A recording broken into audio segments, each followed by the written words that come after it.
रखड़ी बांधने के बारे में। बच्चे सुनते तो हैं, एक्सप्रेशन उनके तुम देखते भी हो। अब ये तो चली गई और यहां तो कोई ऐसा है नहीं, माने विदेश की सेवा करने वाली चली गई और यहां कोई है नहीं, सारे तमो प्रधान होने पड़े इंडिया में। जो सर्विस जाके कर सके रखड़ी बंधन की, जैसे समाचार सुनाते हैं वो आकर के समाचार सुनाते होंगे, परंतु बाबा को तो कोई उम्मीद नहीं है। क्या वो विदेश की सेवा करने वाली तो चली गई,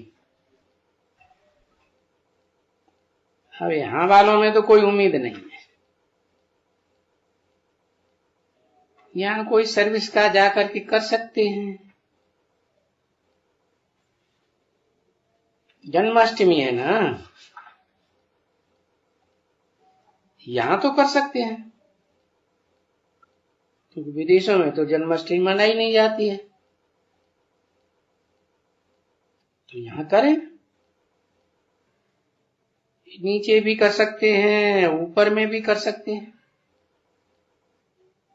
नीचे आबू रोड में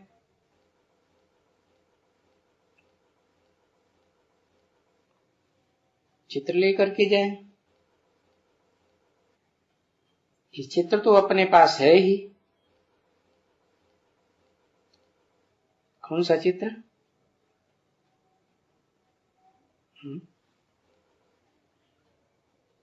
कृष्ण आ रहे हैं, सीधे हाथ में स्वर्ग का गोला है और पांव में लात मार रहे हैं नरक की दुनिया को। वो चित्र तो है अपने पास, और उसके साथ हमारे पास जो चित्र है वो गोरे मुंह का है, और काला भी एक चित्र उठा लेना चाहिए, और उस चित्र के साथ राम का भी उठाना चाहिए। क्या राम का? क्यों काले चित्र के साथ राम का चित्र क्यों उठाएं? है? राम का भी उठाओ और उन कृष्ण का भी उठाओ काला चित्र, क्योंकि राम बाप को कहा जाता है, कृष्ण बच्चे को कहा जाता है।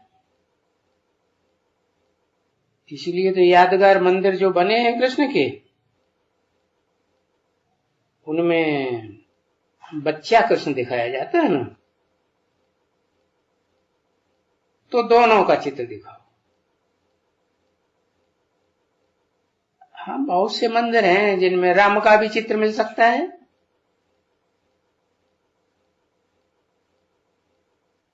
वो राम के चित्र बहुत देते हैं।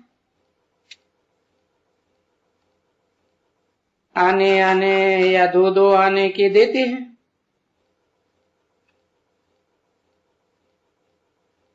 क्या वो चित्र लेकर के फिर वो यहां भी भाषण कर सकते हैं कि यहां आओ तो हम तुमको बता रहे हैं कि ये रामचंद्र को और ये कृष्ण को और नारायण को ये काला क्यों बनाए दिए। क्योंकि क्यों काला बने दिया? क्योंकि इनके पुरुषार्थी जीवन की यादगार है। जब पुरुषार्थ करते थे तब काले थे, काले कर्म करते थे, तो उनका चित्र भी, चित्र चरित्र की यादगार होती है ना। तो रामचंद्र बाप को भी काला और कृष्णचंद्र को भी काला, और कृष्ण बड़ा बनता है तो नारायण तो काला हो गई, क्योंकि कृष्ण बच्चे का नाम है, स्वयंवर के बाद नारायण नाम पड़ता है।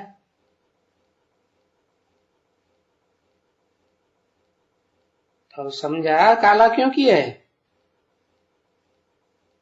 पहले काला और फिर पुरुषार्थ पूरा होता है तो गोरा बन जाता है।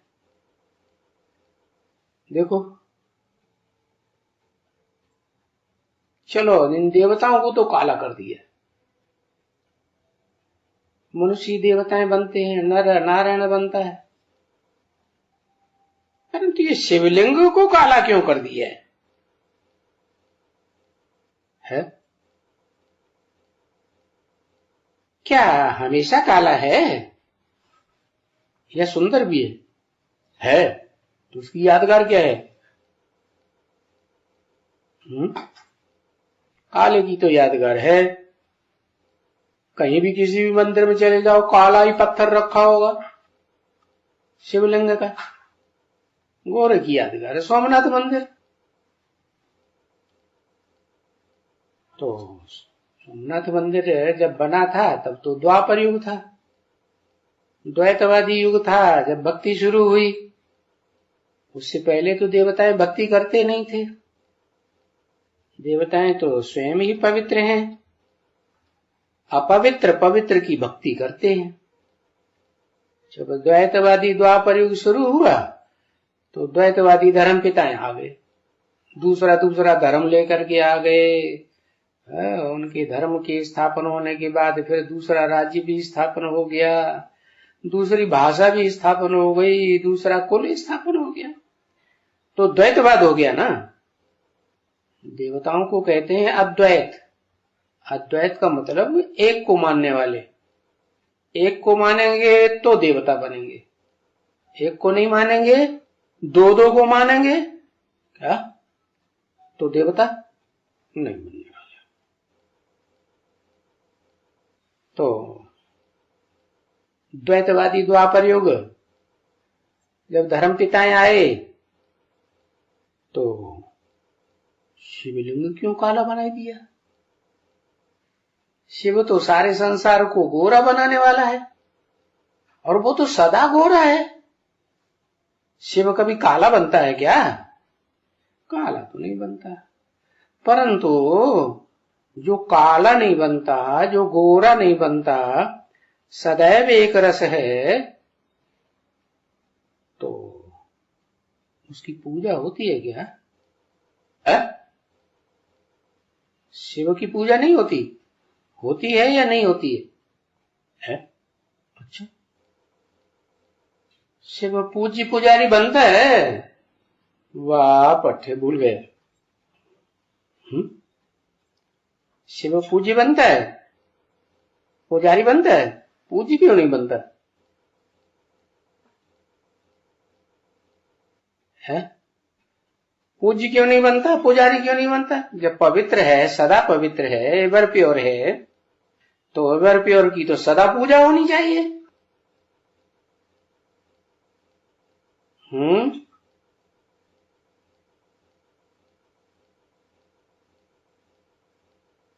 शिवलिंग में हीरा, शिवलिंग में हीरे की पूजा होती है? अरे हीरा तो पत्थर है, शिव बाबा का भी पत्थर बनता है क्या?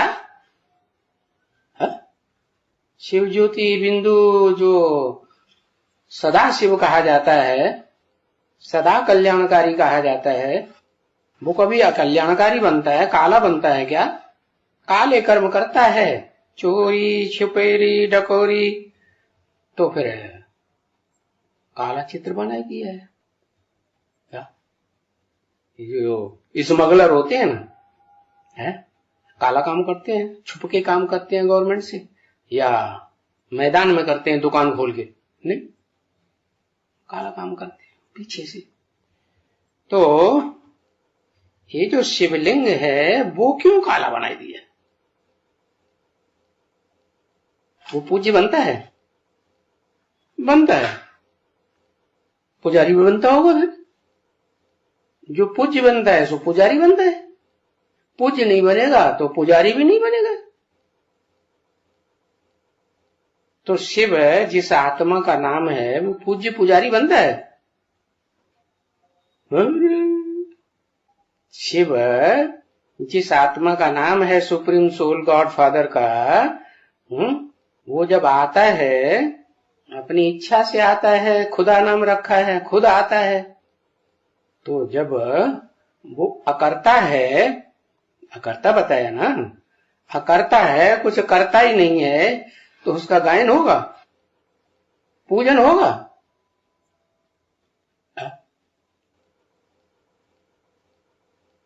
अरे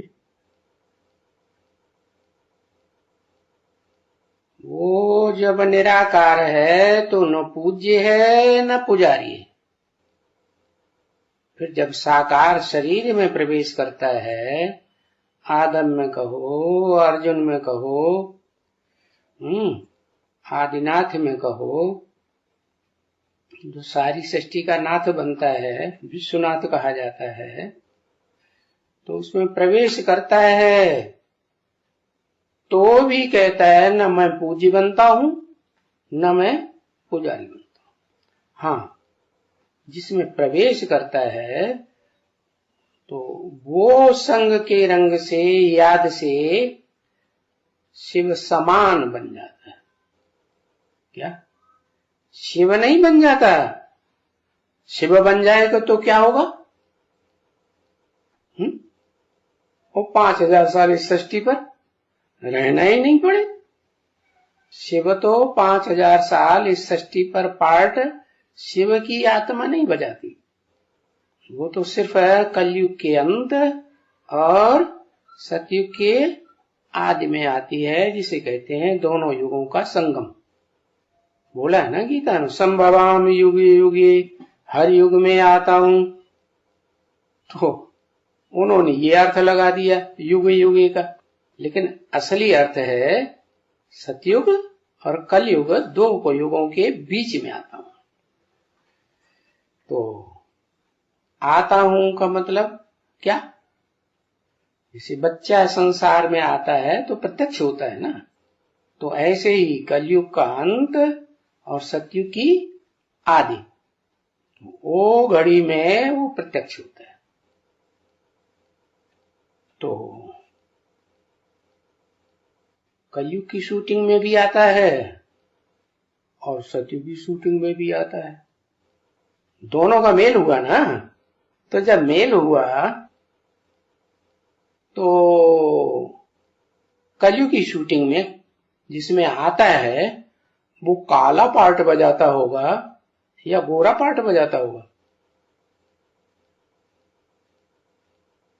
कलयुग की शूटिंग में है काला ही पार्ट बजाता होगा, क्योंकि जब शिव बाप प्रत्यक्ष हो संसार में तो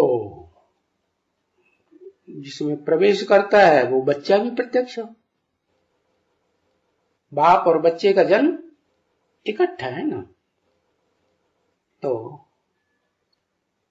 दोनों को काला दिखाई दिया, क्योंकि जो लिंग है, बड़ा रूप, वो है जिसमें प्रवेश करता है शरीर धारी, वो शरीर की यादगार, रथ की यादगार है काला लिंग। और सोमनाथ मंदिर में द्वापर की आदि में जब द्वापर सात्विक था, सात्विक सत्योप्रधान स्टेज थी, तो उस समय ऋषियों मुनियों ने उसमें हीरा दिखाया। हीरा दिखाने का मतलब है जो इस सृष्टि का हीरो पार्टधारी है, जो सृष्टि के आदि में हीरो और सृष्टि के अंतिम जन्मों तक भी हीरो, जब तक शिव बाप प्रवेश न करे। शिव बाप के प्रवेश करते ही वो जीरो बनना शुरू हो जाता। तो देखा, शिव को भी समझते हैं काला, इसलिए ऋषि मुनियों ने बनाई दिया उसको भी काला। अब वास्तव में शिव काला नहीं बनता।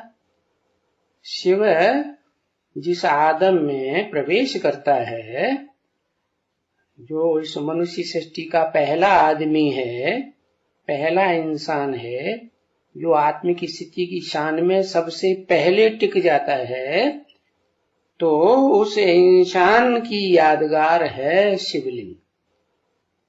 क्या? हाँ, उसमें जो हीरा है वो बाप समान बनने की यादगार है, बाकी ऐसे नहीं कि बाप है। इसलिए मुसलमान लोग भी कहते हैं आदम को खुदा मत कहो, आदम खुदा नहीं, लेकिन खुदा के नूर से आदम जुदा भी नहीं। हाँ, तो कृष्ण को भी श्याम सुंदर कह दिया, तो रामचंद्र को भी सुंदर और श्याम क्यों कहते हैं? आओ तो हमको इसको भी समझाएं, क्योंकि राम वाली आत्मा भी बाप का पार्ट है ना। राम बाप को कहा जाता है, कृष्ण बच्चे को कहा जाता है। तो वो राम वाली आत्मा इस षष्ठी रूपी रंगमंच पर आदि से लेकर के, पहले जन्म से लेकर के और 82-83 जन्म तक भी सुख में शांति में रहती है, कोई दुख अशांति महसूस नहीं करती। तो वो गोरी हुई या काली हुई, क्या कहेंगे? है 82-83वें जन्म में गोरी कहेंगे। तो राम को भी काला दिखाई दिया, क्यों? क्योंकि 84वें जन्म जब शुरू होता है, शिव बाप प्रवेश करते हैं, तभी 84 जन्म शुरू हो जाता है।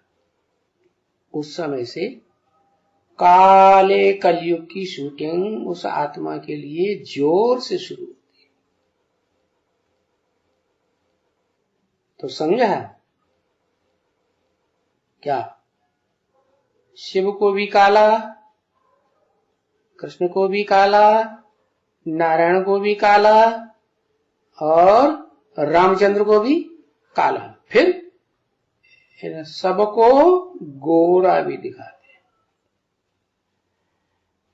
अब ये समझाने में तो कोई नाराज नहीं होगा, क्या इसमें कोई नाराज होने की बात है?